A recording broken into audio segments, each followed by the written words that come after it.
welcome to my channel Infinity Grimel Sandhu. So as you know कि tomorrow your economics paper is there, so regarding that ये एक video है, try करता हूँ कि जितनी रिवीजन हो सकती है आप इस वीडियो के थ्रू मैं करवा पाऊँ, ठीक है। सो ये आपके सामने एक कंटेंट है, एक शॉर्ट नोट्स है जो रिलेटेड टू माइक्रो और इंडियन इकोनॉमी के रिलेटेड है। तो फर्स्ट जो आपका टॉपिक है national income and related aggregate, इसमें से जो आपका टोटल मार्क्स जो काम आना है वो आपका 10 मार्क्स का है, ठीक है। मनी एंड बैंकिंग इसमें से जो आपका काम आएगा that is related of the 6 marks. उसके बाद डिटर्मिनेशन ऑफ इनकम एम्प्लॉयमेंट जो आपके 3 चैप्टर्स हैं उसमें आपका जो मार्क्स जो काम आएगा वो आपका 12 मार्क्स का आएगा। गवर्नमेंट बाइड में जो काम आएगा वो आपका 6 मार्क्स का है। बैलेंस ऑफ पेमेंट में 6 जो मार्क्स का है। ये गवर्नमेंट बाइड के साथ एक टॉपिक और भी है, ठीक है। ये जो आपका स्टार्टिंग में प्लानर गिवन होता है उसके अकॉर्डिंग मैं आपको बता रहा हूँ। उसके बाद जो आपके BOP आपका 6 मार्क्स का हो गया। डेवलपमेंट एक्सपीरियंस है, उसमें आपका फर्स्ट चैप्टर भी आ जाएगा, ठीक है। उसमें आपका सेकंड चैप्टर भी आ जाएगा इकोनॉमिक प्लानिंग वाला, ठीक है। वो सारे चैप्टर जो मिक्स करके उसमें जो काम आएगा वो आएगा आपका 12 मार्क्स का, जहाँ पे इकोनॉमिक रिफॉर्म तक की बात है 1991 तक की, मतलब LPG भी जो है इसमें काउंट हो जाएगा।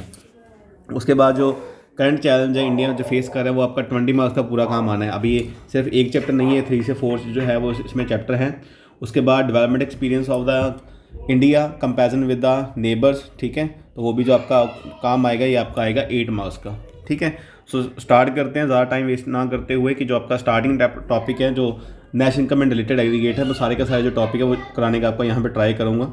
तो मैक्रो इकोनॉमिक्स में बेसिकली क्या होता है कि related to the aggregate economic variable, जो आपकी इकोनॉमिक्स की स्टार्टिंग हुई थी काफ़ी टाइम पहले हुई थी 1776 में, जिसका फादर ऑफ इकोनॉमिक्स है वो है आपका एडम स्मिथ। ओवरऑल इकोनॉमिक्स का अगर पूछा जाए, ठीक है। और जो एक सिर्फ मैक्रो का जो फादर है, ठीक है, वो आपका GM Keynes, John Maynard Keynes है, ठीक है। उसके बाद जिसने इसको 2 पार्ट्स में डिवाइड किया था माइक्रो और मैक्रो में, वो किया था आपका रागनर फ्रिस्ट ने, ठीक है। उसके बाद अगर पूछ लिया जाए कि माइक्रो का फादर कौन है तो वो आपका एडम स्मिथ है, ठीक है जी। ये थोड़ा सा डाटा अगर MCQ में क्वेश्चन आता है तो जो फादर ऑफ मैक्रो इकोनॉमिक्स है वो आपका जॉन मेनार्ड केन्स है, GM केन्स है, ठीक है। बिकॉज ज़्यादातर जो आपको थ्योरी जो देखने को मिलती है वो किसने स्टार्ट किया, आपकी केन्स की ज़्यादातर थ्योरी आपको देखने में मिलती है। तो इसमें पहले आपको गुड्स को 2 पार्ट्स में डिवाइड किया जाता है। एक होती है कंज्यूमर गुड्स और एक होती है आपकी प्रोड्यूसर गुड्स।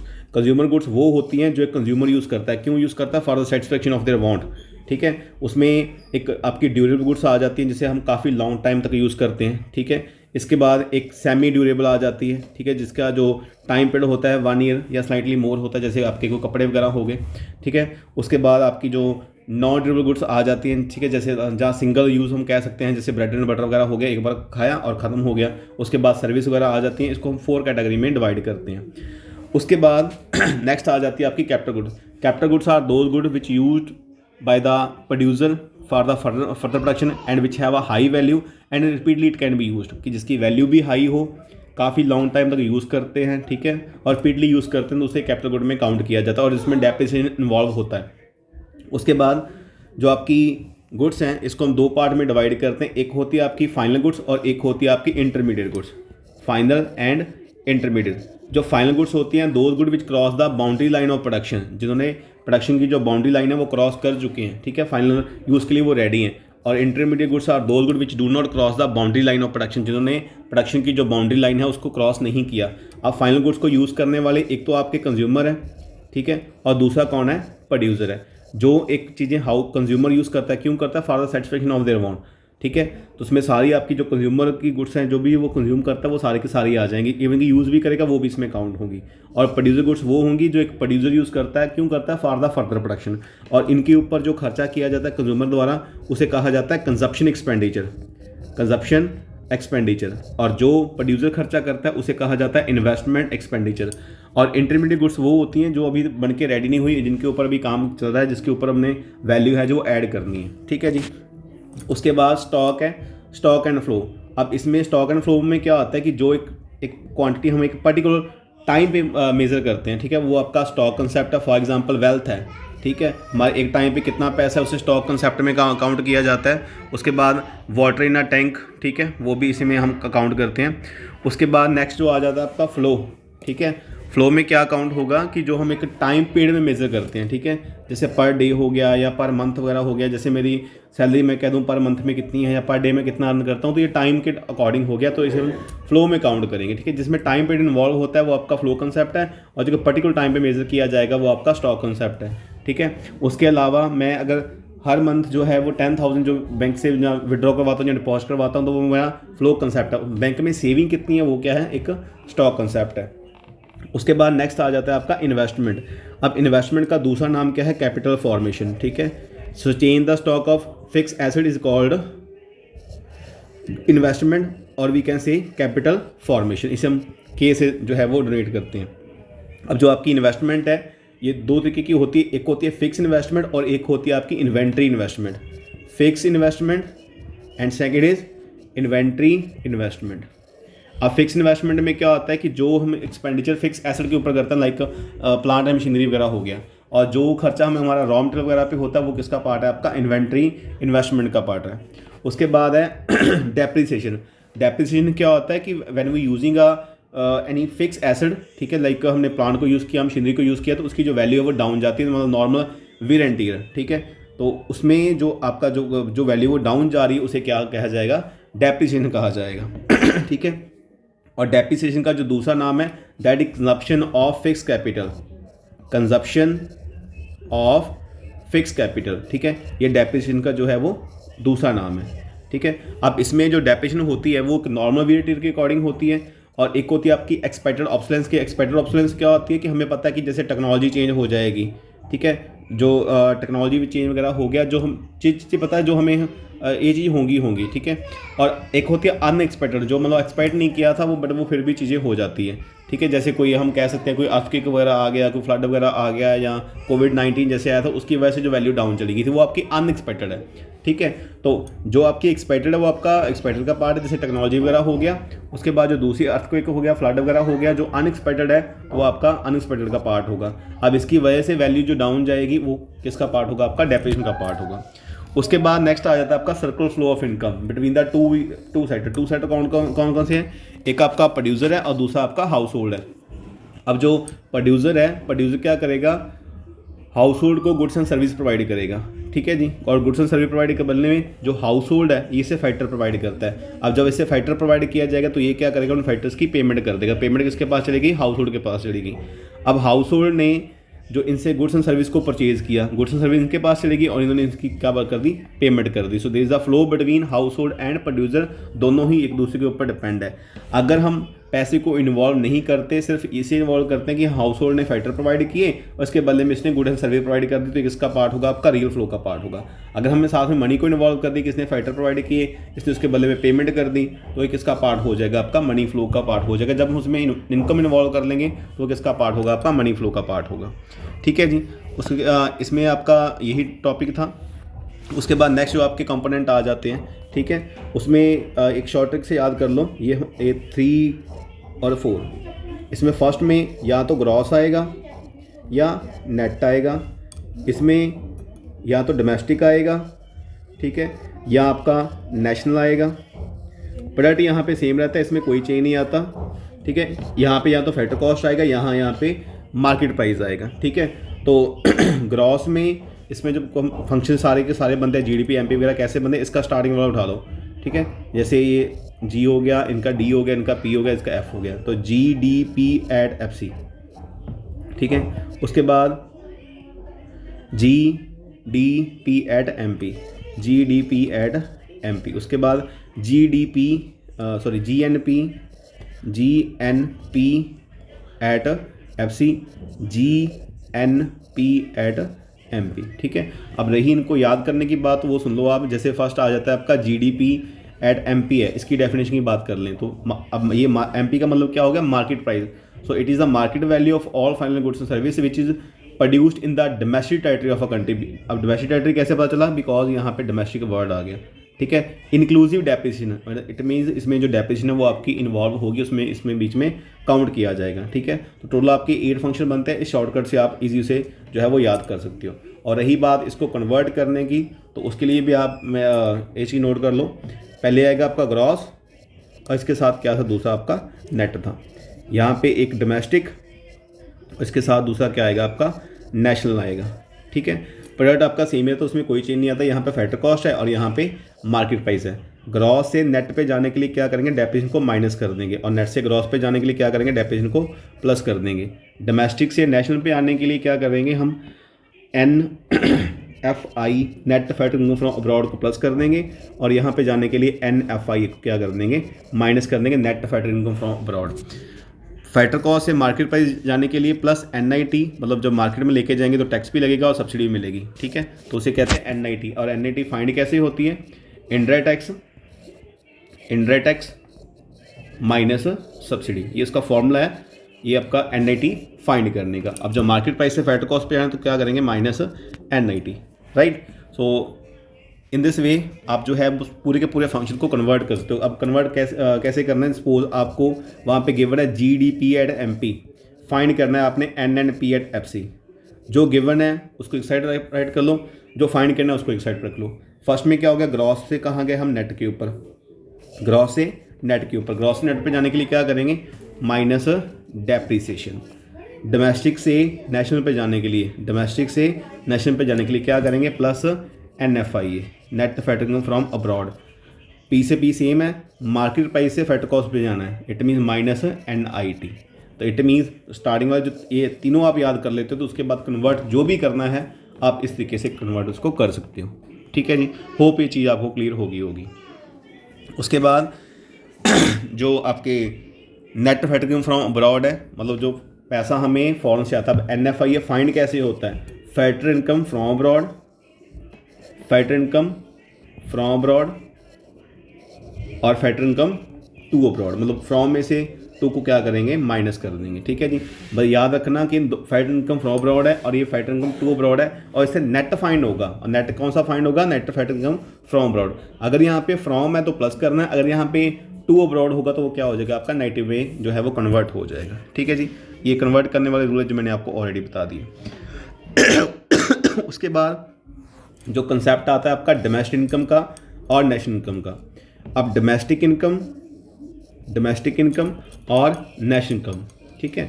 अब डोमेस्टिक में क्या होता है कि जो इनकम हमारी डोमेस्टिक टेरिटरी में जनरेट होगी, अब उसमें हमारे जो 4 फैक्टर हैं, जैसे लैंड है, लेबर है, कैपिटल है और इंटरप्रेन्योरशिप है। लैंड के बदले में रेंट पे करते हैं, लेबर के बदले में हम वेजेस वगैरह पे करते हैं, कंपनसेशन वगैरह होती है, ठीक है। कैपिटल के बदले में आपका इंटरेस्ट होता है, इंटरप्रेन्योरशिप के बदले में आपका प्रॉफिट होता है, ठीक है। तो इन फैक्टर इनकम को ऐड किया जाता है, और जब इसमें हम NFI ऐड कर देंगे तो क्या फाइंड हो जाएगा, आपका ये नेशनल इनकम फाइंड हो जाएगा, ठीक है। सो जो आपकी नेशनल इनकम होती है इसमें सिर्फ फैक्टर इनकम को ऐड किया जाता है। National income is the sum total of factor income of the normal resident of a country during an accounting year, मतलब हमारी कंट्री में जितने भी नॉर्मल रेजिडेंट है उनकी जो फैक्टर इनकम है, ठीक है, सिर्फ उसको काउंट किया जाएगा। अब आपकी जो इनकम है वो 2 तरीके की होती है। 2 तरीके की कौन कौन सी, एक होती है आपकी फैक्टर इनकम, ठीक है जी, और एक होती है आपकी ट्रांसफर इनकम। ट्रांसफर इनकम कौन सी होती है, वन साइड पेमेंट, जैसे हमारी ओल्ड एज पेंशन वगैरह होगी, एक स्कॉलरशिप वगैरह होगी, तो वो किसकी इनकम है, वो ट्रांसफर इनकम है। उसके बाद फैक्टर इनकम होती है जो एक हाउस होल्ड को they are getting for renting their factor service, जो फैक्टर्स प्रोवाइड करने के बाद में मिल रहा है, जैसे रेंट मिल रहा है लैंड के बदले में, ठीक है, कंपनसेशन वगैरह हो गया, तो ये सारा उसका किसका पार्ट है, आपका फैक्टर इनकम का पार्ट है। और नेशनल इनकम में हम सिर्फ फैक्टर इनकम को ऐड करते हैं, और किसकी इनकम को ऐड करते हैं, नॉर्मल रेजिडेंट की। और नॉर्मल रेजिडेंट कौन सा होता है, जिसे किसी कंट्री में जो 365 डेज़ है, मतलब 1 ईयर से जो ज़्यादा वो टाइम हो चुका है, उसका जो इकोनॉमिक इंटरेस्ट है वो भी उसी कंट्री में लाई करता है, ठीक है, उसकी कंजप्शन इन्वेस्टमेंट वगैरह, तो फिर हम उस कंट्री का उसे नॉर्मल रेजिडेंट मान सकते हैं, ठीक है जी। अब उसके बाद ये वाले मेथड है आपके, तो मैं आपको एक ट्रिक से करवा देता हूँ। इसमें जो हमारे बेसिकली जो मेथड बनते हैं वो आपके 3 मेथड हैं, ठीक है। फर्स्ट है आपका वैल्यू एडेड मेथड, सेकंड आ जाता है आपका इनकम मेथड, ठीक है जी। उसके बाद थर्ड आ जाता है आपका ये एक्सपेंडिचर मेथड। अब वैल्यू एडेड मेथड में हम क्या फाइंड करते हैं, GDP एट MP फाइंड करेंगे। ये याद रखना, स्टार्टिंग में सबसे पहले हमने यही स्टेप करना है, उसके बाद जो कन्वर्ट करना हुआ वो बात की बात है। तो GDP एट MP कैसे फाइंड होगी, value of output minus intermediate consumption, ठीक है, ये शॉर्ट में लिख रहा हूँ मैं। अब वैल्यू ऑफ आउटपुट और इंटरमीडिएट कंजप्शन सिर्फ आपने दोनों एंट्री को देखना है और कुछ नहीं देखना। वैल्यू ऑफ आउटपुट मतलब उस आउटपुट जो है उसकी वैल्यू क्या है, माइनस इंटरमीडिएट कंजप्शन। इसका ज़्यादा न्यूमेरिकल आने के चांस है, तो ये आपको बस एंट्री देखना, उसके अकॉर्डिंग सॉल्व कर देना। अब जो वैल्यू ऑफ आउटपुट है, वो किसके इक्वल होती है, सेल्स, अगर सारी की सारी सेल्स हो चुकी हैं, प्लस चेंज इन स्टॉक, ठीक है। चेंज स्टॉक का मतलब क्या आता है, क्लोजिंग स्टॉक और माइनस ओपनिंग स्टॉक, ठीक है। इस तरीके से आप जो चेंज स्टॉक है वो फाइंड कर सकते हो। तो टोटली मिला के इस फॉर्मूले का नेटशेल क्या होगा कि आपकी जो जीडीपी एट एमपी फाइंड होगी वो कैसे फाइंड होगी, पहले आप उसमें एंट्री चेक करोगे, सेल्स सारी की सारी सेल चेक करनी है, उसमें डोमेस्टिक सेल भी आएगी, दूसरी सेल भी आएगी। अगर वहाँ पे सेल की एंट्री है इट मीन सब कुछ ऑलरेडी इंक्लूड है। अगर डोमेस्टिक इनकम वहाँ पे डोमेस्टिक सेल्स गिवन है इट मीन वहाँ पे सिर्फ डोमेस्टिक को ऐड किया गया है, जो हमने रेस्ट ऑफ द वर्ल्ड को सेंड किया वो उसमें ऐड नहीं किया, तो उसको ऐड करना पड़ेगा टू फाइंड सेल्स। उसके बाद नेक्स्ट आ जाता है आपका चेंज स्टॉक। अगर चेंज स्टॉक गिवन है तो उसको ऐसे ही आप प्लस कर दो, नहीं गिवन है तो फिर उस क्लोजिंग और ओपनिंग की आप जो है वो वहाँ पे चेक करो कि वहाँ पे एंट्री है या नहीं है। उसके बाद माइनस कर देना आपने इंटरमीडिएट कंजप्शन। तो इस तरीके से आपकी जीडीपी एट एमपी फाइंड हो जाएगी। उसके बाद कन्वर्ट करना मैंने आपको ऑलरेडी बता ही दिया। जो दूसरा आपका मेथड आ जाता है आपका इनकम मेथड का, ठीक है। अब इनकम मेथड में आपने जो फाइंड करना है, आपने फाइंड करना है NDP at FC, sorry NDP at FC, MP लिखा गया, तो एनडीपी एट एफसी फाइंड करने हैं। कैसे करोगे, फर्स्ट आपकी एंट्री आपने जो चेक करनी है compensation of employ, compensation of employ plus उसमें आप प्लस करोगे ऑपरेटिंग सरप्लस, और थर्ड एंट्री होगी आपकी मिक्स इनकम की। पहले आपने ये जाके ये सिर्फ मेन 3 एंट्री चेक करनी है। अगर वहाँ पे एंट्रीज है तो इनको प्लस कर दो, नहीं एंट्री है तो पहले कंपनसेशन ऑफ एम्प्लॉय फाइंड करो। वो कैसे होगी, इसकी एंट्री गिवन होगी wages and salaries, wages and salaries, ठीक है। उसके बाद social security benefit, social security benefit, ठीक है, सोशल सिक्योरिटी बेनिफिट वगैरह हो गया। उसके बाद अकोमोडेशन कोई उसे फ्री प्रोवाइड की जाती है या कोई उसे फंड वगैरह कोई प्रोविडेंट फंड वगैरह प्रोवाइड किया जाता है तो किसका पार्ट होगा, आपका कंपनसेशन का पार्ट होगा। वट एवर एक हाउस होल्ड या कोई भी है जो he is getting for renting their factor service, वो किसका पार्ट होगा, आपका कंपनसेशन का पार्ट होगा, राइट। उसके बाद नेक्स्ट आता है आपका ऑपरेटिंग सरप्लस, और ऑपरेटिंग सरप्लस में क्या आएगा, rent and royalty, rent and royalty, ठीक है। उसके बाद आपका इंटरेस्ट आ गया, ठीक है। इंटरेस्ट के बाद थर्ड क्या आ गया, आपका ये प्रॉफिट आ गया। इन तीनों को आपने ऐड करना है, तो ये चारों को ऐड करने से क्या फाइंड हो जाएगा, आपका जो ऑपरेटिंग सरप्लस है वो क्या हो जाएगा, फाइंड हो जाएगा, राइट। ऑपरेटिंग सरप्लस फाइंड करने के बाद प्रॉफिट की एंट्री आपको डायरेक्ट भी मिल सकती है और इसमें को थोड़ी मॉडिफिकेशन भी मिल सकती है। प्रॉफिट के 3 पार्ट होते हैं, एक होता है डिविडेंड, ठीक है जी, एक होता है corporate profit tax, corporate profit tax, ठीक है, और एक डिविडेंड कॉर्पोरेट प्रॉफिट टैक्स, और एक होता है अनडिस्ट्रीब्यूटेड प्रॉफिट, अनडिस्ट्रीब्यूटेड प्रॉफिट, ठीक है। इन तीनों को ऐड करके क्या फाइंड हो जाएगा, आपका प्रॉफिट फाइंड हो जाएगा। और उसके बाद मिक्स इनकम की एंट्री आपकी एज इट इज गिवन होती है। तो इनको प्लस करने से जो फाइंड होगी वो होगी आपकी एनडीपी एट एफसी, और एनडीपी एट एफसी फाइंड करने के बाद जो भी कन्वर्ट करना हुआ वहाँ पे वो आप कर देना, ठीक है जी। होप ये चीज़ आपको क्लियर होगी। उसके बाद जो थर्ड आपका मेथड आ जाता है आपका expenditure method. Again in expenditure method क्या फाइंड करोगे आप, जीडीपी एट एमपी फाइंड करोगे, ठीक है। अब जीडीपी एट एमपी जो आपकी फाइंड होगी वो कैसे फाइंड होगी, आप याद कर लो कि एग्रीगेट डिमांड के जो आपके कंपोनेंट होते हैं वो आपके 4 होते हैं, सी plus I plus G plus export minus import, ठीक है। तो सी जो है, सी मतलब कंजप्शन एक्सपेंडिचर, तो इसमें फर्स्ट जो आपकी एंट्री ऐड होगी private consumption expenditure plus investment, ठीक है। दूसरी एंट्री होगी आपकी इन्वेस्टमेंट की जो एक प्रोड्यूसर करता है, और इन्वेस्टमेंट का दूसरा नाम क्या था, कैपिटल फॉर्मेशन, कैपिटल फॉर्मेशन। अब इन्वेस्टमेंट के 2 पार्ट होते हैं, एक आपका फिक्स्ड और सेकंड होता है आपका इन्वेंट्री, ठीक है। तो फिक्स में जो आपका एक्सपेंडिचर करोगे लैंड के ऊपर, ठीक है, मशीनरी के ऊपर, वो सारा कौन सा पार्ट है आपका, फिक्स इन्वेस्टमेंट का पार्ट है। और इन्वेंट्री में जो आपका आ जाएगा चेंज स्टॉक आ जाएगा जो आप रॉ मटेरियल वगैरह पे खर्चा करते हो। और इसमें जो आपको एंट्री देखने को मिलती है यहाँ पे कन्फ्यूजन क्रिएट हो जाती है, वहाँ पे गिवन होता है gross fix capital formation. Gross fix capital formation की एंट्री आ गई, इट मीन सिर्फ उसमें फिक्स इन्वेस्टमेंट है, इन्वेंट्री नहीं है, तो आप क्या करोगे, इन्वेंट्री को प्लस कर दोगे। सम टाइम गिवन होता है कि net domestic capital formation, net domestic capital formation में क्या आ गया, अब हमें जो चाहिए वो ग्रॉस कैपिटल फॉर्मेशन चाहिए, तो आप नेट को ग्रॉस में कन्वर्ट करने की क्या करोगे, डेप्रिसिएशन को प्लस कर दोगे, ठीक है। उसके बाद थर्ड एंट्री जो है आपकी जी मतलब गवर्नमेंट एक्सपेंडिचर, और लास्ट जो है आपका नेट एक्सपोर्ट। तो इनको प्लस करने से जो आपकी वैल्यू जो है वो सारी की सारी फाइंड हो जाएगी जीडीपी एट एमपी की। और उसमें अगर आपको बोला गया कि find domestic income, it means आपने फाइंड करनी है एनडीपी एट एफसी। अगर बोला जाएगा कि फाइंड करो नेशनल इनकम तो फिर आप फाइंड करोगे एनएनपी एट एफसी। ठीक है, वर्डिंग पे भी ध्यान देना जो मैं बोल रहा हूँ, साथ में जो शॉर्टकट में लिख रहा हूँ, बिकॉज मेरा ट्राई यही है कि जो वीडियो है वो जो उसकी लेंथ ज़्यादा ना बने और जो टॉपिक है वो भी आपके पूरे कवर हो जाएं। ठीक है जी। उसके बाद हाँ जी, सो नेक्स्ट जो एक आपका कंसेप्ट है इसमें जो रह गया था रियल जीडीपी का और नॉमिनल जीडीपी का। Real GDP and nominal GDP. ठीक है, तो रियल जीडीपी क्या होता है? When we calculating a GDP on the current year prices that is called nominal GDP, and when we calculating a GDP on the base year prices that is called real GDP. ठीक है, और इसमें एक जो formula है आपका GDP deflator find करने का, जीडीपी डिफ्लेटर प्राइस इंडेक्स भी आप उसे कह सकते हो। तो वो कैसे फाइंड होगा? पहले nominal divide by real into 100। ठीक है, nominal divide by real into 100। और जब आपने इसमें सपोज आपने रियल जीडीपी फाइंड करनी है, ठीक है, इसी से फॉर्मूला बना लो, ये साइड चला गया और ये उसकी जगह पे चला गया, तो it mean N by price index और इंटू क्या कर दोगे आप? 100 कर दोगे। तो इसी फॉर्मूले से आपका जो दूसरा फॉर्मूला है वो कन्वर्ट हो जाएगा। ठीक है, उसके बाद हम बात करते हैं जीडीपी एंड वेलफेयर की। तो जीडीपी एंड वेलफेयर में जो हम कंसीडर करते हैं उसमें हम किसको कंसीडर करेंगे? रियल जीडीपी को।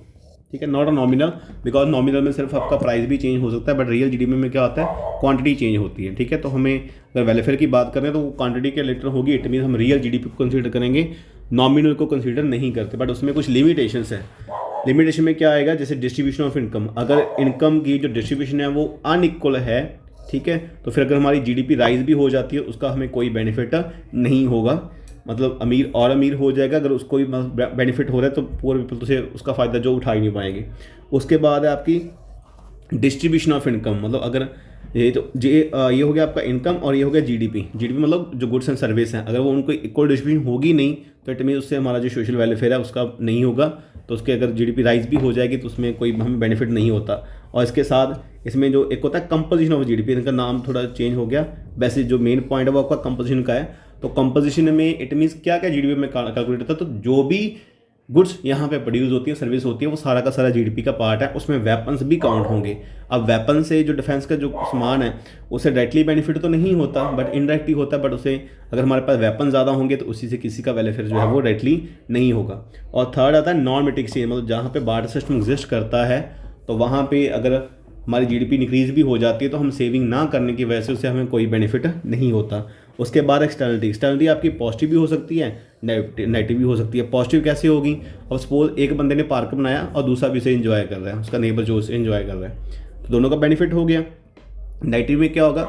एक ने फैक्ट्री लगाई तो इन्वायरमेंट प्ल्यूट हो रहा है और उसका इफेक्ट किस पर पड़ रहा है? बाकी लोगों के ऊपर, उसके ऊपर भी पड़ रहा है, बाकी लोगों के ऊपर भी, तो इन्वायरमेंट खराब हो रहा है। तो ये किसका इफेक्ट हो गया? आपका नेगेटिव का इफेक्ट हो गया। ठीक है, तो इसके साथ जो आपकी फर्स्ट जो यूनिट है वो सारी की सारी क्या होगी? आपकी कंप्लीट हो गई।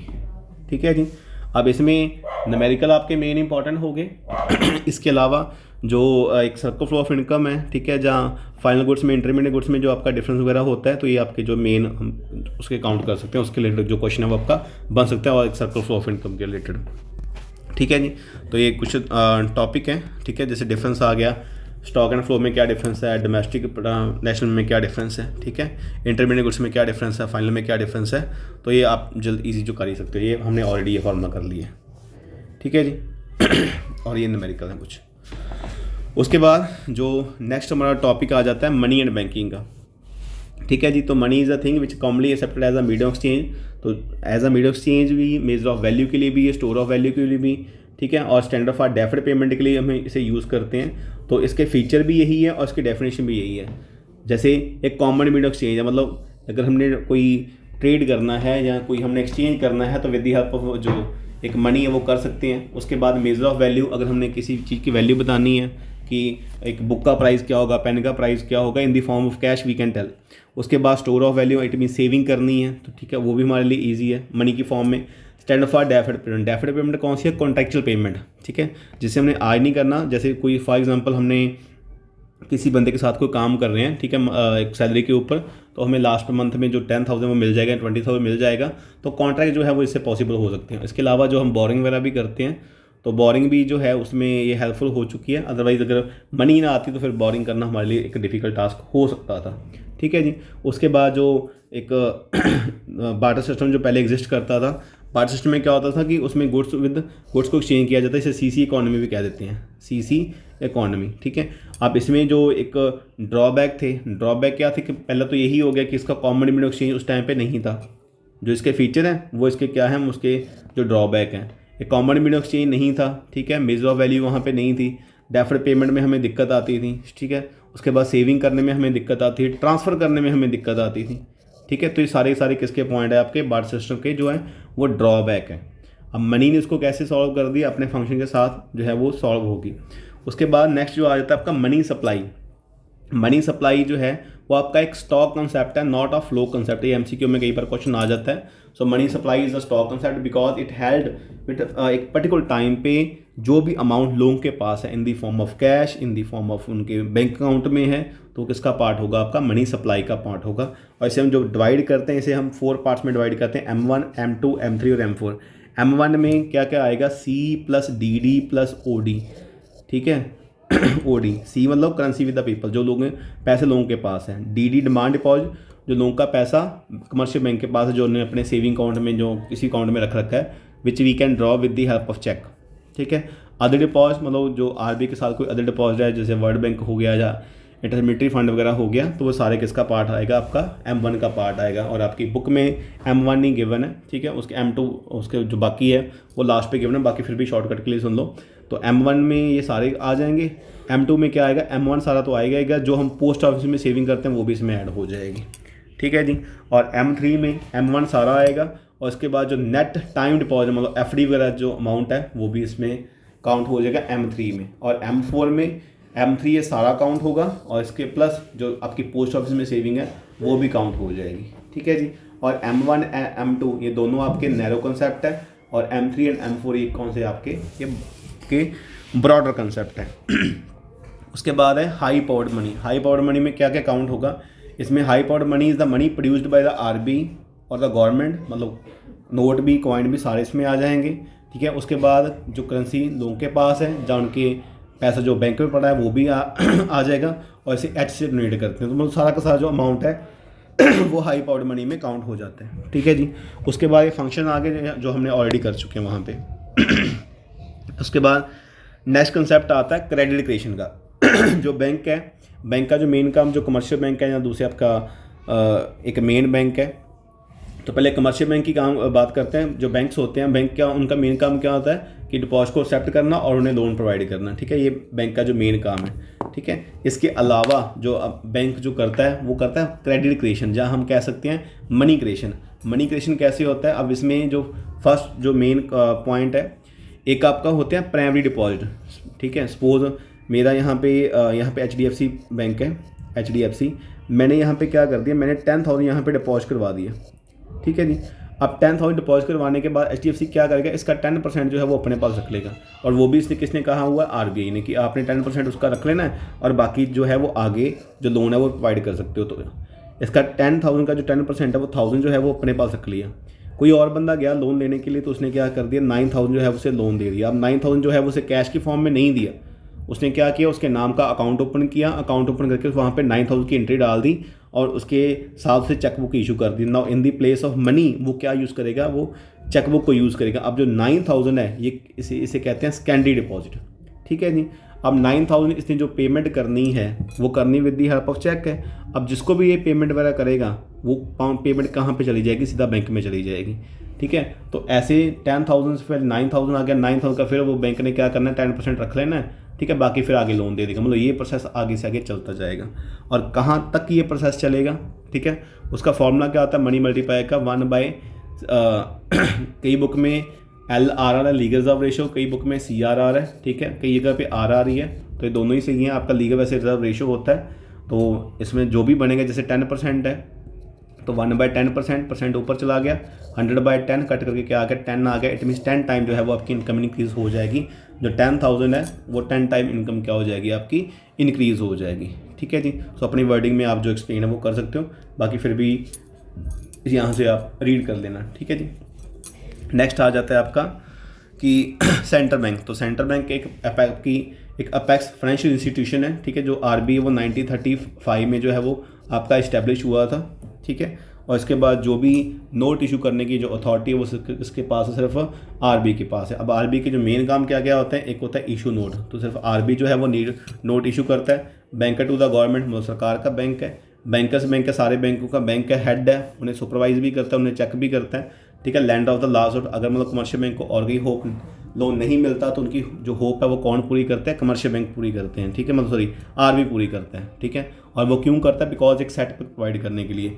अगर वो आरबीआई इन्हें लोन ना प्रोवाइड करेगा तो लोगों का जो बैंक से ट्रस्ट है वो उठ जाएगा, फिर वो बैंक से जो वो वापस नहीं आ पाएंगे। इसलिए तो गवर्नमेंट की ये मजबूरी बन जाती है, सॉरी आरबीआई की मजबूरी बन जाती है कि इनको जो सेटअप बैक है वो प्रोवाइड करें।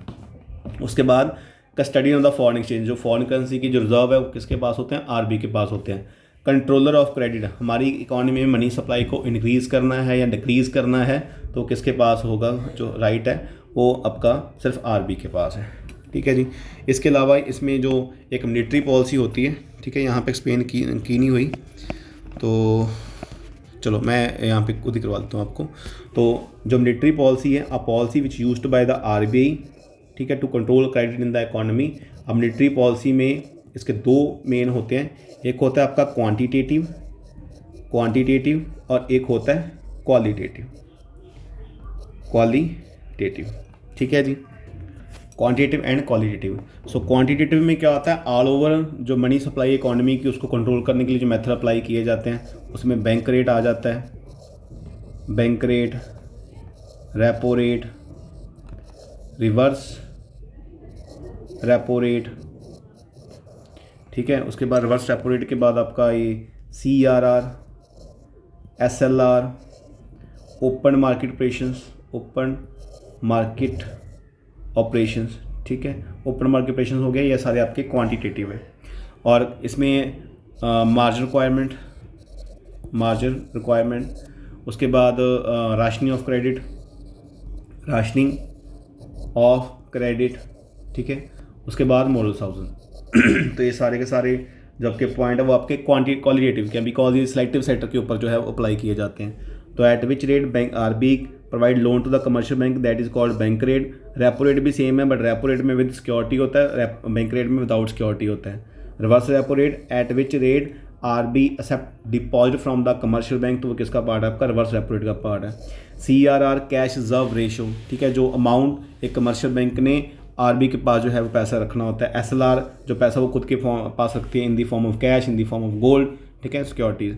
उसके बाद open market operation in which on the behalf of government RBI sell and purchase of the securities. तो ये सारे आपके क्वांटिटेटिव के पार्ट हैं। क्वालिटेटिव में क्या आता है, फर्स्ट होता है मार्जिन रिक्वायरमेंट क्या होता है, difference between security and offer loan. जो हमने सिक्योरिटी जमा किया उसमें जो लोन हमने ऑफर किया, जैसे सपोज 1 लाख की सिक्योरिटी है तो 1 लाख में 1 लाख का लोन तो मिलेगा नहीं, मिलेगा कितने का, 80,000 का। तो गैप कितने का आ गया, 20,000। तो 20,000 क्या है, इसका मार्जिन हो गया। राशनिंग ऑफ क्रेडिट मतलब कोटा फिक्सेशन की मैक्सिमम कितना हम अमाउंट जो है वो लोन हम प्रोवाइड करेंगे वो सब। इट मीन्स कि time to time RBI provide basic guideline to the commercial bank to control the credit in the economy, और if they are not following, जो कमर्शियल बैंक है उसे फॉलो नहीं करते, then RBI have a right to take action against them, तो उनके खिलाफ जो एक्शन है वो ले सकती हैं। ठीक है, तो इसके साथ जो आपको वीएबल टॉपिक है वो भी क्या हो गया, आपका ओवर हो गया। ठीक है जी। उसके बाद नेक्स्ट जो आपका आ जाता है एग्रीगेट डिमांड वाला, जो आपका ये 3 यूनिट का जो चैप्टर है। ठीक है, उसके बाद इसमें जो आपका मेनली आता है आपका एग्रीगेट डिमांड मतलब demand for all goods and service which is produce in the economy. तो ये demand for all goods and service है जो भी हमारी इकॉनमी में प्रोड्यूस की जाती हैं। ठीक है जी। अब इसमें जो है पहले इकॉनमी की बात कर लें तो इकॉनमी को यहाँ पे 2 पार्ट में डिवाइड किया जाता है। एक होती है आपकी ओपन इकॉनमी और एक होती है आपकी क्लोज्ड इकॉनमी। ठीक है, क्लोज्ड इकॉनमी में इट मीन्स हमने इनसाइड द कंट्री रहना, बाहर नहीं जाना। तो इसमें एक आपका 2 सेक्टर इकॉनमी होगा, मॉडल होता है 2 सेक्टर इकॉनमी, एक होती है आपकी 3 सेक्टर इकॉनमी। 2 सेक्टर में सिर्फ एक हाउस होल्ड आएगा और एक प्रोड्यूसर आएगा। हाउस होल्ड क्या करता है, कंजप्शन एक्सपेंडिचर, प्रोड्यूसर क्या करता है, investment expenditure. Three sector economy में हाउस होल्ड भी आएगा, प्रोड्यूसर भी आएगा, गवर्नमेंट भी आएगी। और ओपन इकोनॉमी में फिर जो कंपोनेंट होते हैं, सी भी आएगा, consumption expenditure by the house hold, investment expenditure bye the producer, government expenditure और एक्सपोर्ट माइनस इंपोर्ट। तो ये आपके 4 कंपोनेंट बन जाते हैं। जल्दी बात कर लें तो एग्रीगेट डिमांड के 4 कंपोनेंट है, ठीक है, जो house hold consumption expenditure, investment expenditure, government expenditure और नेट एक्सपोर्ट, ठीक है जी। इन चारों से जो है जो चीज़ है वो आपकी फाइंड होती है। अब एग्रीगेट डिमांड का जो रिलेशन है जो आपके सिलेबस में जो हमने डिस्कस करना है, वो रिलेशन 2 चीज़ों के साथ है। एक है जनरल प्राइस लेवल के साथ और दूसरा है इनकम के साथ। जनरल प्राइस लेवल के साथ जो रिलेशन है वो नेगेटिव है, बट वो हमारे सिलेबस का पार्ट नहीं है। जो हमारे सिलेबस में है वो है इनकम और एग्रीगेट डिमांड का रिलेशन। तो इसमें जो इनकम है वो शुरू होती है 0 से, ठीक है, और इसे शो किया जाता है कैपिटल मतलब वाई के साथ। इनकम को इकोनॉमिक्स में शो करते हैं। उसके बाद एग्रीगेट डिमांड के सिर्फ दो कंपोनेंट है, सी एंड आई, बिकॉज हमने 2 सेक्टर इकोनॉमी के बारे में रीड करना है एट अ +2 लेवल। तो ये जो फर्स्ट वाली आपकी लाइन है ये आपकी इन्वेस्टमेंट की लाइन है। कौन सी इन्वेस्टमेंट है, ये आपकी ऑटोनॉमस इन्वेस्टमेंट है which is independent from the income level, मतलब इनकम ज़्यादा हो या कम हो इसमें कोई चेंज नहीं आएगा। उसके बाद जो आपकी कंजप्शन है, कंजप्शन थोड़ी शुरू होती है ऊपर से, ठीक है। अब ये ऊपर से शुरू क्यों होती है, because consumption can not be zero, because to survive in the economy हमें कुछ ना कुछ कंज्यूम करना पड़ता है। और जब दोनों को ऐड कर देंगे तो क्या बन जाएगी, आपकी एग्रीगेट डिमांड की लाइन बन जाएगी, ठीक है। जहाँ पे 2 इनकम और कंजप्शन इक्वल है, ये आपका ब्रेक इवन पॉइंट है, ब्रेक इवन पॉइंट। उसके बाद जो ये वाला पॉइंट है आपका इक्विलिब्रियम पॉइंट है, जहाँ पे इनकम और एग्रीगेट डिमांड दोनों क्या है, इक्वल है। और एग्रीगेट डिमांड को एग्रीगेट सप्लाई के आइडेंटिकल माना जाता है। वाई हम कह सकते हैं AS कह दें और इज इक्वल टू AD, ये आपका इकोनॉमी का इक्विलिब्रियम पॉइंट है, ठीक है जी। उसके बाद इसमें जो आपकी चीज़ें काउंट होती हैं, एक होती है आपका कंजप्शन फंक्शन और एक होता है आपका सेविंग फंक्शन, ठीक है। तो कंजप्शन के अकॉर्डिंग और सेविंग के according soon low. Consumption function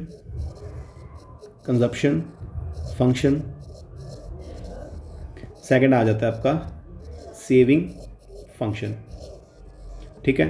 consumption function, the functional relationship between consumption and income is called consumption function. The functional relation between income and saving is called a saving function. Consumption के साथ कैसा relation है, दोनों का positive है। Saving और income का relation क्या है, वो भी पॉजिटिव है। इसके 2 पार्ट हैं आगे, ठीक है। एक है आपका APC और एक है आपका MPC। इसके भी 2 पार्ट हैं, एक है आपका APS और एक है आपका MPS। जो फर्स्ट है APC, average propensity to consume, it is the ratio between consumption and income. ये टोटल कंजप्शन है और टोटल इनकम है। इट मीन्स इनकम से कितना पोर्शन हम कंजप्शन पे लगा रहे हैं। और MPC क्या, और इसके साथ APS भी सुन लो, एस की बस C की जगह पे क्या कर दो, S कर दो। The functional it is ratio between saving and income. MPC क्या होता है, चेंज, तो delta C by delta Y, it is the ratio between change in consumption and change in income. तो MPS क्या है, delta S by delta Y, it is the ratio between saving और change in income. अब इसके बाद consumption को find करने का जो फॉर्मूला है that is C bar plus BY। C bar मतलब autonomous consumption when our income is 0, B मतलब MPC, Y मतलब इनकम, ठीक है। और सेविंग फाइंड करने का formula S bar plus MPSY and another name of this is minus C bar plus 1 minus BY। इसके 2 फॉर्मूले हैं, ये भी फॉर्मूला है और इसका ये भी फॉर्मूला है सेविंग को फाइंड करने का, ठीक है जी। ये भी हो गया, APC हो गया, MPS भी हो गया। उसके बाद थोड़ा बहुत न्यूमेरिकल है जो गिवन है, इसको आप थोड़ा देख लेना। और जब बात करते हैं इक्विलिब्रियम की या मनी मल्टीप्लायर की, तो पहले यहाँ पे एग्रीगेट सप्लाई के बारे में गिवन है और इक्विलिब्रियम के बारे में गिवन है। तो यहाँ पे 2 अप्रोच है, ठीक है। 2 अप्रोच के अकॉर्डिंग या तो एग्रीगेट डिमांड एग्रीगेट सप्लाई के इक्वल हो जाए, या दूसरा क्या है, saving is equal to investment हो जाए। ये 2 अप्रोच है इकोनॉमी के इक्विलिब्रियम को चेक करने के लिए, ठीक है जी। तो उसके अकॉर्डिंग जो फर्स्ट जो मैंने आपको ग्राफ बना के दिखाई दिया, ठीक है, तो ये आपकी जो लाइन है ये आपकी एग्रीगेट डिमांड की लाइन है और ये आपकी इनकम की लाइन है। और जहाँ पे दोनों कट कर रहे हैं तो ये आपका कौन सा पॉइंट है, इक्विलिब्रियम पॉइंट है, where aggregate demand and aggregate supply both are equal, because Y और AS दोनों क्या है यहाँ पे आइडेंटिकल है, ठीक है। और एग्रीगेट डिमांड कैसे फाइंड हुआ, C और I से। ये ध्यान रखना, ये बिल्कुल हॉरिजॉन्टल नहीं है, ये थोड़ा जो लाइन है वो अप है, ठीक है, बिल्कुल पैरेलल नहीं है इसके। इसके बाद इसमें जो 3 कंडीशंस आती हैं, 3 कंडीशन में aggregate supply greater than aggregate supply, aggregate demand, और उसके बाद aggregate demand less than aggregate supply. First जो आपकी सिचुएशन है aggregate demand greater than aggregate supply, it means हमारी इकोनॉमी में डिमांड ज़्यादा हो रही है बट हमारी इकोनॉमी में जो सप्लाई है वो इतनी ज़्यादा नहीं हो रही, तो इट मीन्स प्रोड्यूसर को क्या होगा, लॉस होगा, because he is unable to complete their demand. So next year क्या करेगा, वो फर्दर इन्वेस्टमेंट करने का ट्राई करेगा सो दैट कि जो एग्रीगेट डिमांड है वो पूरी हो जाए। उसके बाद जो सेकंड केस है aggregate demand less than aggregate supply, तो एग्रीगेट सप्लाई जब ज़्यादा होगी तो इसमें भी लॉस है बिकॉज उसके पास जो अनरिजर्व स्टॉक है वो बच जाएगा। तो नेक्स्ट वो ट्राई क्या करेगा कि मैं जो इन्वेस्टमेंट है वो कम करूं। अब इन्वेस्टमेंट कम होगी तो एम्प्लॉयमेंट भी क्या हो जाएगी आपकी, कम हो जाएगी। ठीक है, इसके तो ये 3 कंडीशन बनती है। उसके बाद जो आपका नेक्स्ट केस आ जाता है आपका सेविंग और इन्वेस्टमेंट का। सेविंग इन्वेस्टमेंट में क्या होगी, इन्वेस्टमेंट में आपकी लवानी जो लाइन है वो आपकी सेम वही है, autonomous investment which is independent from the income level, और इसके पैरेलल है जो सेविंग है वो नीचे से शुरू होती है यहाँ पे मतलब नेगेटिव से। तो यहाँ पे जब सेविंग ज़ीरो है मतलब इनकम इज इक्वल कंजप्शन हो गया तो इट मीन्स कुछ नहीं बचा, सेविंग ज़ीरो होगी, तो ये कौन सा पॉइंट है आपका, ब्रेक इवन पॉइंट है। ठीक है, और जहाँ पे दोनों सेविंग्स को इन्वेस्टमेंट हो गया ये कौन सा पॉइंट है आपका, ये इक्विलिब्रियम पॉइंट है। ठीक है, तो ये आपकी सेविंग और इन्वेस्टमेंट अप्रोच है। ये इसका ग्राफ है, दोनों को एक ग्राफ पे शो कर दिया, ये एग्रीगेट डिमांड और सप्लाई के अकॉर्डिंग और ये आपका सेविंग और इन्वेस्टमेंट के अकॉर्डिंग। ठीक है, इसके भी आपके यही 3 केस वैसे ही बनेंगे। तो सेविंग ग्रेटर देन इन्वेस्टमेंट और सेविंग लेस देन इन्वेस्टमेंट। इसका मतलब क्या होगा कि लोग सेव ज़्यादा कर रहे हैं, सेव ज़्यादा कर रहे हैं, इट मीन्स उनका जो डिमांड है वो कम होगी। ठीक है, अगर डिमांड कम होगी ठीक है तो इट मीन्स क्या हो जाएगा आपका, ये फिर भी प्रोड्यूसर को लॉस है बिकॉज वो आपकी जो सप्लाई है वो ज़्यादा है, अंडर स्टॉक बच के फिर आपका वही केस सेम एक्सप्लेन हो जाएगा। उसके बाद saving less than investment, investment ज़्यादा है इट मीन्स उनकी डिमांड क्या हो जाएगी, ज़्यादा हो जाएगी, तो डिमांड ज़्यादा वाला कंसेप्ट आपका वही फिर बिल्कुल सेम फिर से आ जाएगा। ठीक है जी, उसके बाद है आपका मल्टीप्लायर। ठीक है, मनी आपका ये इन्वेस्टमेंट मल्टीप्लायर, वो आपका मनी मल्टीप्लायर था, ये आपका इन्वेस्टमेंट मल्टीप्लायर, और दोनों को शो करते हैं केसी। ठीक है, तो वहाँ पे जो आपका क्रेडिट मल्टीप्लायर का फॉर्मूला था वो था आपका 1/LRR।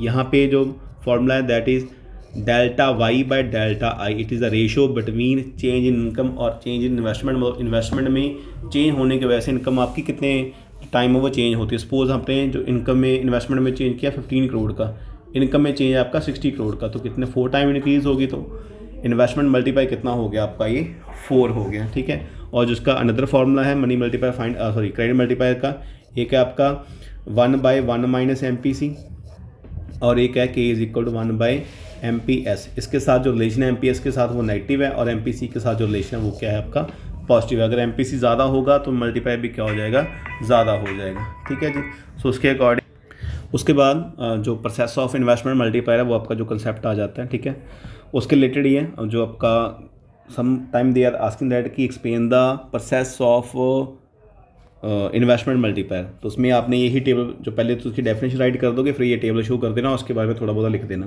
तो सपोज जैसे इन्वेस्टमेंट में चेंज आया 100 करोड़ का, ठीक है, अब अगर 100 करोड़ का इन्वेस्टमेंट में चेंज आया तो इनकम में कितना चेंज आएगा आपका 100 करोड़ का। सपोज कर लो कि आपकी जो MPC है वो आपने 0.5 यहाँ पे लेट के चलो, मतलब 50% जो है वो आपने कंज्यूम करना है।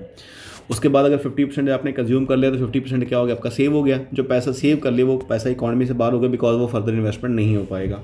उसके बाद एक का खर्चा दूसरे की क्या होगी, इनकम होगी। अब उसका फिर 50% जो आप कंजप्शन पे लगाओगे और 50% क्या कर लोगे, सेव कर लोगे। फिर उसका एक का खर्चा दूसरे की इनकम, तो ये प्रोसेस आपका एज इट इज़ ही चलता रहेगा। और इससे जो वैल्यू है जो आप इस फॉर्मूले से फाइंड कर लेना। सपोज यहाँ पे MPC की वैल्यू 0.5 है तो 0.5 इसमें से 1 में से माइनस किया 0.5 आ गया, ये 10/5 कट कर कितना आ गया 2। इट मीन्स इनकम कितनी चेंज हो जाएगी आपकी 2 टाइम। 100 का क्या बन जाएगा आपका 200 करोड़, मतलब जो 200 है वो बन जाएगा। ठीक है जी, उसके बाद नेक्स्ट कंसेप्ट आता है आपका फुल एम्प्लॉयमेंट का। ये आपका नेक्स्ट टॉपिक शुरू हो गया, एग्रीगेट डिमांड का बिल्कुल लास्ट वाला। तो इसमें क्या होगा कि इफ़ इन इकॉनमी अगर those who are willing to work and they are getting work, जो भी काम करना चाहते हैं और काम कर भी सकते हैं, ठीक है, एग्जिस्टिंग वेट पे वो काम भी उन्हें मिल जाए, तो वो कौन सी कंडीशन होगी आपकी, फुल एम्प्लॉयमेंट की कंडीशन होगी। अब फुल एम्प्लॉयमेंट का मतलब यही नहीं होता कि वहाँ पे अनएम्प्लॉयमेंट जीरो होगी, वहाँ पे natural rate of unemployment exist करेगा ही करेगा। और नेचुरल में आपका फ्रिक्शनल भी आ जाएगा और स्ट्रक्चरल भी आ जाएगा। फ्रिक्शनल अनएम्प्लॉयमेंट क्या होता है, जैसे शॉर्टेज ऑफ रॉ मटेरियल हो गया या कई बार स्ट्राइक वगैरह होगी जिसकी वजह से रॉ मटेरियल ना आया या पावर कट लग गया तो काम नहीं चलता, तो उस टाइम पे बेरोजगार रहना पड़ेगा। उसके बाद या आपकी जो टेक्नोलॉजी चेंज होगी स्ट्रक्चरल इन्वेस्टमेंट अनएम्प्लॉयमेंट में, तो उस टाइम पे भी आप बेरोजगार रह सकते हो। तो इट मीन्स फुल एम्प्लॉयमेंट का मतलब ये नहीं है कि वहाँ पे जो अनएम्प्लॉयमेंट है वो बिल्कुल ज़ीरो होगी। उसके बाद एक होती है आपकी वॉलंटरी अनएम्प्लॉयमेंट और एक होती है इनवॉलंटरी। वॉलंटरी अनएम्प्लॉयमेंट क्या होती है, जो बंदे अपनी मर्जी से बेरोजगार हैं, ठीक है, मतलब jobs are available but they are not ready to do work. और इनवॉलंटरी क्या आता है, when jobs are not available but they are willing to work and they are able to work but they are not getting work, तो वो आपकी involuntary मतलब मर्जी के बिना वो क्या है, बेरोजगार है। अब इसमें जो कंसेप्ट आता है, एक आता है आपका एक्सेस डिमांड का और एक आता है आपका डेफिशिएंट डिमांड का, ठीक है। तो एक्सेस डिमांड क्या होती है, जब आपकी जो डिमांड है वो रिक्वायर्ड लेवल से क्या हो जाए, ज़्यादा हो जाए, ठीक है। अब ये होगी आपकी इनकम की लाइन, ठीक है, ये एग्रीगेट डिमांड की लाइन है एट फुल एम्प्लॉयमेंट लेवल, ठीक है, और ये आपकी एग्रीगेट डिमांड है एट प्लान्ड लेवल, ठीक है।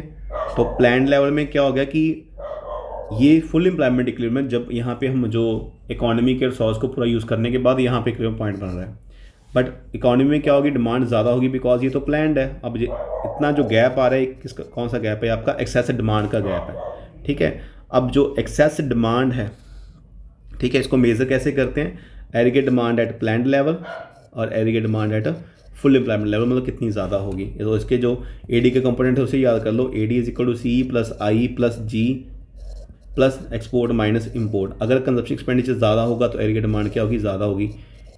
इन्वेस्टमेंट एक्सपेंडिचर ज़्यादा होगा तो भी डिमांड क्या होगी, ज़्यादा होगी। गवर्नमेंट एक्सपेंडिचर ज़्यादा करती है तो भी डिमांड क्या होगी, ज़्यादा होगी। राइज इन एक्सपोर्ट होता है तो भी डिमांड ज़्यादा होगी। डिक्रीज इन इम्पोर्ट होता है तो भी क्या होगी, जो डिमांड हमारी ज़्यादा होगी। अगर सब्सिडी वगैरह ज़्यादा प्रोवाइड की जाती है तो भी क्या होगी, हमारी जो डिमांड है वो ज़्यादा होगी। अब ज़्यादा डिमांड होने की वजह से होगा क्या, हमारी इकोनॉमी में इन्फ्लेशन आ जाएगा, वेज प्राइस स्पाइरल होगा। वे प्राइस स्पाइरल का मतलब क्या होगा कि वे रेट की वजह से प्राइस इंक्रीज़ हो रहा है और प्राइस की वजह से वे रेट जो है वो आपका इंक्रीज़ हो रहा है, ठीक है। इन्फ्लेशन आ जाएगा, वे प्राइस स्पाइरल हो जाएगा, स्टैटिक जीडीपी हो जाएगी बिकॉज फुल एम्प्लॉयमेंट लेवल के पहुंचने के बाद जो जीडीपी है उसको हम राइज नहीं कर सकते, तो इसके कॉन्सिक्वेंस है, ठीक है। उसके बाद जो दूसरा आपका आता है डेफिशिएंट डिमांड का, तो ये आपकी इनकम की लाइन होगी या एग्रीगेट सप्लाई की, ये भी एग्रीगेट डिमांड की लाइन है और ये भी एग्रीगेट डिमांड की लाइन है, ठीक है। ये आपकी फुल एम्प्लॉयमेंट लेवल पे है और ये आपकी प्लान लेवल पे है। अब इसमें जो गैप आ गया वो नहीं 100 करोड़ की चाहिए थी, कर कितनी की रहे हैं 80 करोड़ की, तो गैप आ गया ना, तो ये फुल एम्प्लॉयमेंट का वाला पॉइंट है, और ठीक है, और ये आपका अंडर एम्प्लॉयमेंट है। तो इस इट मीन्स जो डिमांड यहाँ पे क्या होगी आपकी, कम होगी, तो इसे क्या कहेंगे, डेफिशिएंट डिमांड कहेंगे। अगेन वही आपका जो graph C plus I plus G plus export minus import. अगर डिक्रीज इन कंजप्शन एक्सपेंडिचर है तो भी डिमांड कम है, डिक्रीज इन इन्वेस्टमेंट एक्सपेंडिचर है तो भी डिमांड कम है, गवर्नमेंट एक्सपेंडिचर डिक्रीज होता है तो भी डिमांड कम है, एक्सपोर्ट कम होते हैं तो भी डिमांड कम है, इंपोर्ट ज़्यादा होते हैं तो भी डिमांड कम है। इसके अलावा अगर टैक्स ज़्यादा लगते हैं तो भी क्या हो जाएगी, डिमांड आपकी कम हो जाएगी। और इसका इफेक्ट क्या होगा, हमारी इकोनॉमी में डिफ्लेशनिंग गैप क्रिएट हो जाएगा, ठीक है। डिफ्लेशनिंग गैप हो जाएगा, हमारी जो इकोनॉमी है उसे प्रॉफिट नहीं हो जाएगा, वो डाउन चली जाएगी, लॉस ऑफ प्रॉफिट हो जाएगा बिकॉज जो डिमांड है वो कम है। अब उसमें पूरा करने के लिए क्या करेगा, उसको जो रेट को है वो डाउन करना पड़ेगा, सो लॉस ऑफ प्रॉफिट जो है वो हो सकता है, ठीक है। तो ये आपके इफेक्ट हैं एग्रीगेट डिमांड के लेस होने के, राइट। अब इसको पूरा करने के लिए जो पॉलिसी अप्लाई की जाती है, एक सरकार पॉलिसी यूज़ करती है उसे, वो आपकी फिस्कल पॉलिसी होती है, और दूसरी पॉलिसी जो आरबीआई यूज़ करता है वो आपकी मॉनेटरी पॉलिसी होती है, ठीक है। फिस्कल पॉलिसी में क्या होगा, टैक्स में चेंज कर सकती है सरकार, ठीक है। उसके बाद जो एक्सपेंडिचर है उसमें चेंज कर सकती है, बोरिंग में चेंज कर सकती है, ठीक है, बोरिंग फ्रॉम आरबीआई और फ्रॉम पब्लिक, ठीक है, दोनों में जो है वो चेंज कर सकती है, ठीक है। तो इसकी वजह से जो आपकी डिमांड है, चाहे ज़्यादा है चाहे कम है, उसको कंट्रोल किया जाता है। अगर डिमांड ज़्यादा हो रही है तो टैक्स क्या कर दो, ज़्यादा लगा दो, डिमांड कम हो रही है तो टैक्स क्या कर दो, रिड्यूस कर दो, इसकी जगह पे सब्सिडी प्रोवाइड कर दो। डिमांड ज़्यादा है तो एक्सपेंडिचर कम कर दो, क्योंकि एक्सपेंडिचर होगा तो लोगों के पास जॉब मिलेगी, उनके पास इनकम जाएगी, ठीक है। अगर डिमांड कम है उनकी तो उन्हें क्या करो, एक्सपेंडिचर ज़्यादा करो, सो दैट लोगों को काम मिल जाए, उनके पास इनकम चली जाए, ठीक है। उसके बाद बोरिंग फ्रॉम द आरबीआई, तो अगर मनी सप्लाई इकोनॉमी में कम है तो गवर्नमेंट क्या करेगी, आरबीआई से बोरिंग करके पब्लिक में इन्वेस्टमेंट करना शुरू कर देगी, ठीक है। और पब्लिक में भी सेम ऐसी हो गया कि बोरिंग फ्रॉम द पब्लिक, अगर लोगों के पास पैसा है तो उनसे बोरो कर लो, अगर नहीं है तो उन्हें प्रोवाइड कर दो, ठीक है। ये आपकी फिस्कल पॉलिसी है।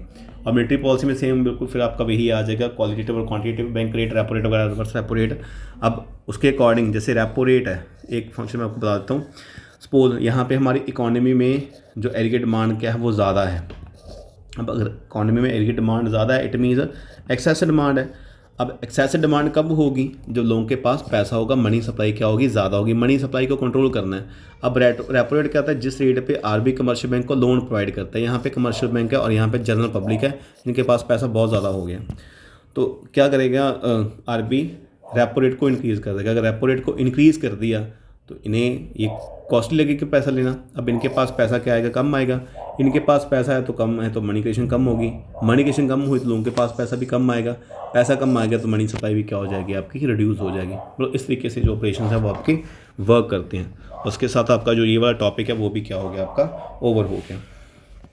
ठीक है जी, वाहिगुरू। उसके बाद जो आपका नेक्स्ट टॉपिक आ जाता है, ये क्वेश्चंस हैं, ठीक है, इसे स्लोली करके आप देख सकते हो। जो आपका नेक्स्ट आता है आपका गवर्नमेंट बजट, ठीक है।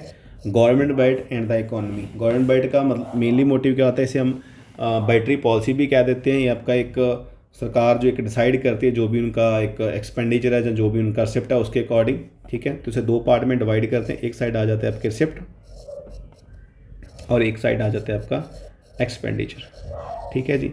रिसिप्ट के आगे दो पार्ट है, एक है आपका रेवेन्यू रिसिप्ट, रेवेन्यू रिसिप्ट, और एक है आपका कैपिटल रिसिप्ट। एक्सपेंडिचर के भी दो पार्ट है, एक है आपका रेवेन्यू एक्सपेंडिचर और एक है आपका कैपिटल एक्सपेंडिचर, ठीक है जी। रेवेन्यू शिफ्ट में क्या होगा? दो shift which do not impact on the asset and liability of a country, जिनकी वजह से हमारे गवर्नमेंट के एसेट के ऊपर या लाइबिलिटी के ऊपर कोई इम्पैक्ट नहीं पड़ता। दो shift which impact on the asset and liability of a country, जिसकी वजह से इम्पैक्ट पड़ता है। अब रेवेन्यू शिफ्ट में क्या आ जाएगा?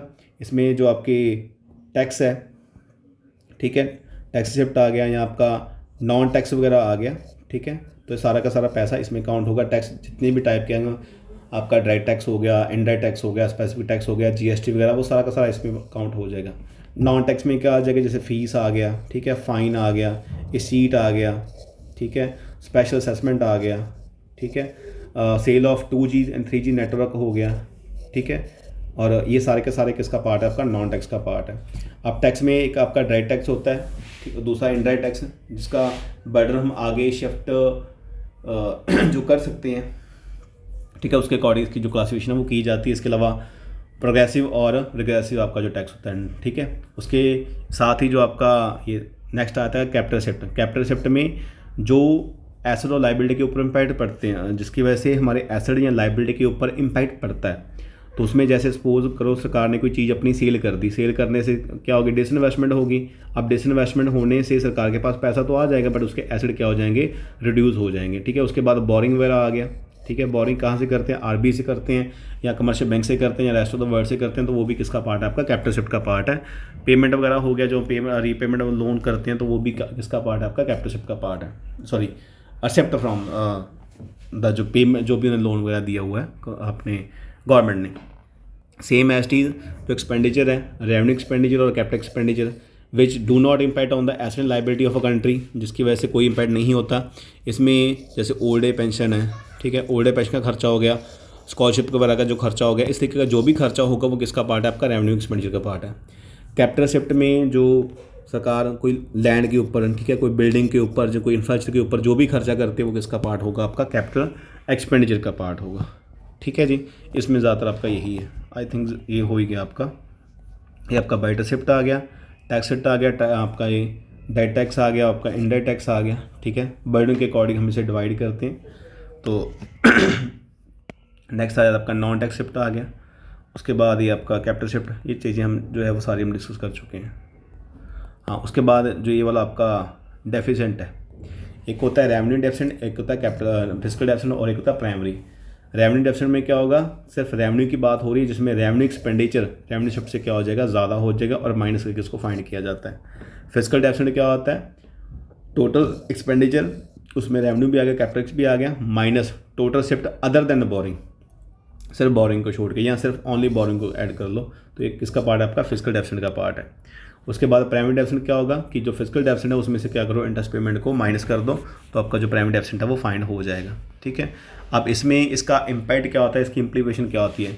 रेवेन्यू एक्सपेंडिचर ज़्यादा हो गया, इट मीन ओल्ड एज के लिए जो हम खर्चा कर रहे थे, जो हम एक स्कॉलरशिप पर जो खर्चा कर रहे थे वो क्या हो गया? ज़्यादा हो गया, बट हमें जो पैसा है वो टैक्स से वगैरह से वो कम आया।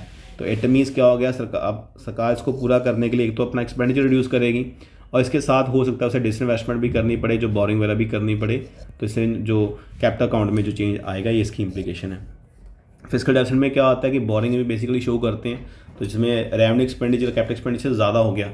जब एक्सपेंडिचर ही ज़्यादा हो गया, दोनों तरीके का ही ज़्यादा हो गया, इट मीन्स इकॉनमी में मनी सप्लाई क्या होगी, इंक्रीज़ होगी। अब मनी सप्लाई अगर इकॉनमी में इंक्रीज़ होगी तो उससे क्या होगा, हमारी इकॉनमी में इन्फ्लेशनरी जो स्पाइरल है वो क्रिएट हो जाएगा, हमारी इकॉनमी में इन्फ्लेशन आ जाएगा। ठीक है, क्रेडिट आउट की जो एक पोजीशन है वो आ जाएगी। जो ग्लोबल इन्वेस्टर है वो इन्वेस्टमेंट करनी क्या कर देंगे, बंद कर देंगे, वो डिक्रीज़ करना शुरू कर देंगे। जो दूसरे भी यहाँ पे इन्वेस्टमेंट करते हैं वो भी क्या कर देंगे, डाउन कर देंगे। इसका आपका फिजिकल डेफिसिट का इफेक्ट है। प्राइमरी डेफिसिट में जो आप इसके जो इम्पैक्ट है वो आपके फिजिकल के जैसे सेम ही है, इसमें ज़्यादा कोई चेंज नहीं है। ठीक है जी, तो आपका फाइनेंशियल ईयर होता ही होता 1 अप्रैल टू 31 मार्च। उसके बाद नेक्स्ट जो आपका टॉपिक है दैट इज़ रिलेटेड टू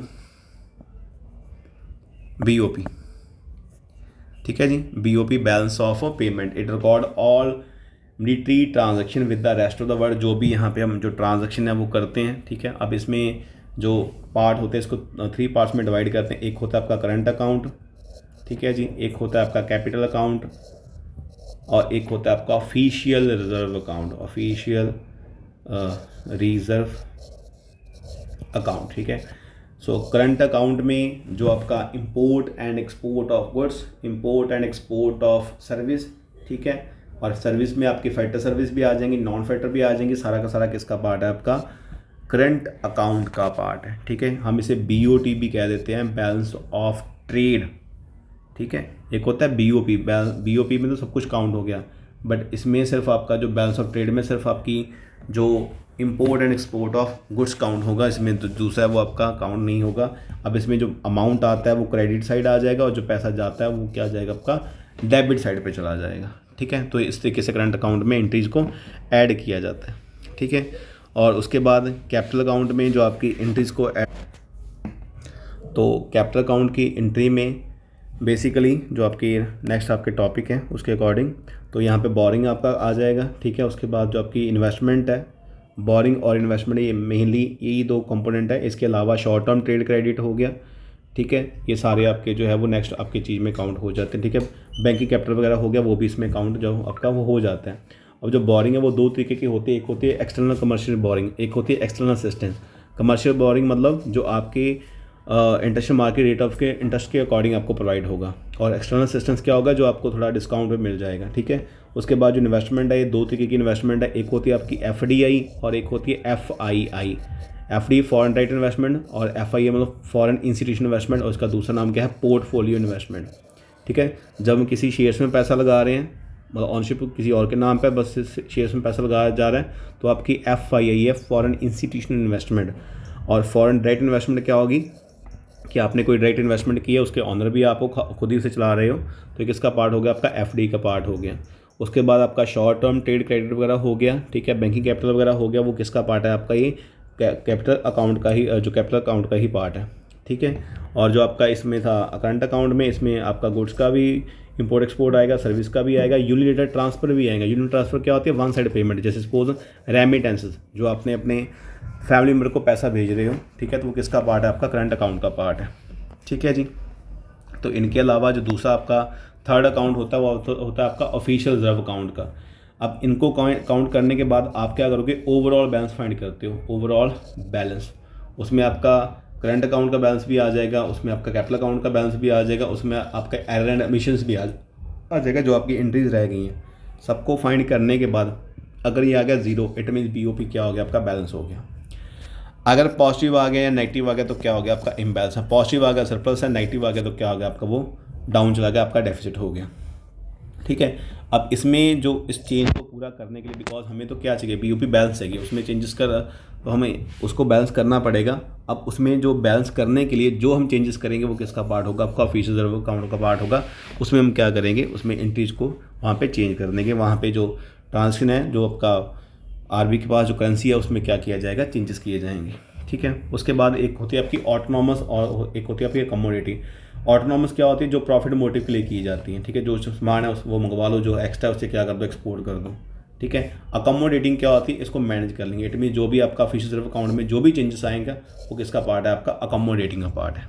ठीक है जी, इसमें आपका यही आ गया। डिसइक्विलिब्रियम मैंने आपको बता ही दिया कि ओवरऑल बैलेंस प्लस आया या माइनस आया तो दोनों में क्या होगा, आपका ये डिसइक्विलिब्रियम आ जाएगा। ठीक है जी। उसके बाद आ जाता है आपका फॉरेन एक्सचेंज। एक होता है फॉरेन एक्सचेंज, एक होता है फॉरेन एक्सचेंज रेट। तो foreign exchange refer to a foreign currency और at which rate foreign currency exchange with the another country currency, that is called foreign exchange rate. अब इसमें जो आपके सिस्टम है, एक है आपका फिक्स एक्सचेंज सिस्टम है और दूसरा आपका फ्लेक्सिबल एक्सचेंज रेट सिस्टम है। फिक्स के अकॉर्डिंग क्या होगा कि इसमें गवर्नमेंट फिक्स करेगी। स्टार्टिंग में क्या होता था, एक गोल्ड स्टैंडर्ड सिस्टम चलता था, फिर एक ब्रेटन वुड सिस्टम आ गया। गोल्ड में जो गोल्ड स्टैंडर्ड सिस्टम में सिर्फ गोल्ड को एक सेंटर वैल्यू मान के चलते थे, और ब्रेटन वुड सिस्टम के क्या होगा कि हमने गोल्ड की जगह पे जो डॉलर को है रिप्लेस कर दिया था, हमने जो अपनी करेंसी की वैल्यू डॉलर की फॉर्म में रिप्रेजेंट करते थे। अब फिक्स एक्सचेंज सिस्टम में जो भी रेट होगा, जैसे सपोज ये मार्केट के अकॉर्डिंग है, सरकार ने क्या कर दिया, रेट थोड़ा ऊपर डिसाइड कर दिया। अब सरकार जो रेट डिसाइड करती है, जो खुद उसमें चेंजेस करेगी, वो क्या होगा, आपका फिक्स एक्सचेंज सिस्टम का पार्ट होगा। इसमें होती है रीवैल्यूएशन एंड डीवैल्यूएशन। अगर करेंसी की वैल्यू को इंक्रीज़ किया जा रहा है तो रीवैल्यूएशन, अगर करेंसी की वैल्यू को डिक्रीज़ किया जा रहा है तो वो क्या होगी, आपकी डीवैल्यूएशन होगी, राइट। उसके बाद फ्लेक्सिबल में क्या होगा, जो रेट है वो ऑटोमेटिकली मार्केट फोर्स के अकॉर्डिंग डिसाइड होगा, उसमें किसी तरीके की कोई इंटरवेंशन नहीं होगी। जहाँ पे जाकर क्रॉस बन जाएगा वो आपका रेट डिसाइड हो जाएगा मार्केट के अकॉर्डिंग। डिमांड ज़्यादा है तो रेट अप हो जाएगा, डिमांड कम है तो रेट क्या हो जाएगा, आपका डाउन हो जाएगा। और इसमें होती है आपकी करेंसी की एप्रिसिएशन एंड डेप्रिसिएशन। ठीक है, एप्रिसिएशन मतलब करेंसी की वैल्यू का इंक्रीज़ हो जाना। जब रेट हाई होगा वैल्यू डाउन चली जाएगी, ठीक है, वो आपकी डेप्रिसिएशन है। जब रेट डाउन होगा वैल्यू अप चली जाएगी तो वो क्या है, आपकी एप्रिसिएशन है। मतलब जो फ्लेक्सिबल में मार्केट के अकॉर्डिंग होगा वो आपका एप्रिसिएशन और डेप्रिसिएशन है, और जो आप गवर्नमेंट करेगी वो क्या होगी, रीवैल्यूएशन और डीवैल्यूएशन होगी। ठीक है जी। एक यहाँ पे आपका मनी फ्लोटिंग है। मनी फ्लोटिंग क्या होता है कि इसमें मार्केट का भी पूरा रोल होता है और उसमें आरबीआई की इंटरवेंशन भी होती है। मतलब आरबीआई के पास फॉरेन की करेंसी होती है तो उसमें क्या करता है, वो चेंजेस करना शुरू कर देता है। अगर लगता है कि रेट मतलब अप एंड डाउन करना है तो उसमें अपनी जो उसके पास स्टॉक है उसमें क्या करता है, वो चेंजेस करना शुरू कर देते हैं। ठीक है, तो आपका ये मनी फ्लोटिंग का पार्ट है। इसके साथ एक मैक्रो का जो आपका ओवरव्यू है, आई थिंक वो पूरा हो गया। इसके बाद जो है आपकी इंडियन इकॉनमी है। इंडियन इकॉनमी आपने ज़्यादातर कर ही ली होगी। मैक्रो का मैंने आपको पूरा ओवरव्यू दे दिया, ठीक है। उसके बाद भी आपकी पीडीएफ है, आप इसे अच्छे से थोड़ा रीड कर सकते हो। कल तक आपके पास टाइम है बिकॉज पेपर देने, तो आपने वहाँ पे जाकर 10 o'clock वहाँ पे बैठना है। तो उससे पहले अगर आप 1 घंटे की वीडियो थोड़ा स्पीड पे करके देख लेते हो, वैसे मैंने ट्राई किया कि मैं इसे कम से कम टाइम लगाऊं और आपकी जो रिवीजन है वो ज़्यादा से ज़्यादा करवा पाऊँ। तो उसके अकॉर्डिंग मैंने इसे जब ट्राई किया था। और एक चीज़ याद रखना properly, each and every question आपने ट्राई करना है, चाहे उसके बारे में कुछ भी लिखो, ठीक है। रिलेटेड टू फैक्ट होना चाहिए, वहाँ पे कोई डिफिकल्ट नहीं है। थोड़ा अंडरस्टैंड करने में थोड़ा टाइम लग सकता है, बट पेपर को अपना प्रॉपर्ली रीड करना। जो 15 मिनट आपको स्टार्टिंग में मिलेंगे उसमें टाइम वेस्ट बिल्कुल नहीं करना, ठीक है। उसमें मार्जिन ऑलरेडी लगा है, क्वेश्चन नंबर लिखने के बाद उसका आंसर लिखने के बाद उसे लास्ट पे अपने लाइन जो है वो ज़रूर लगानी है और हर एक क्वेश्चन को ट्राई करना, राइट।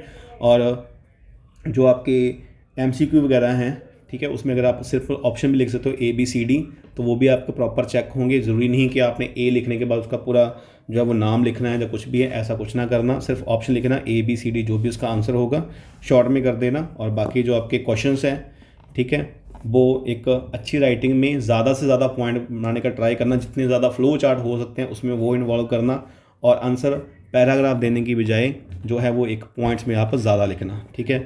और जिसके पास ये PDF नहीं है वो मुझे मैसेज कर सकता है 8591256912, ये मेरा व्हाट्सएप नंबर है, ठीक है।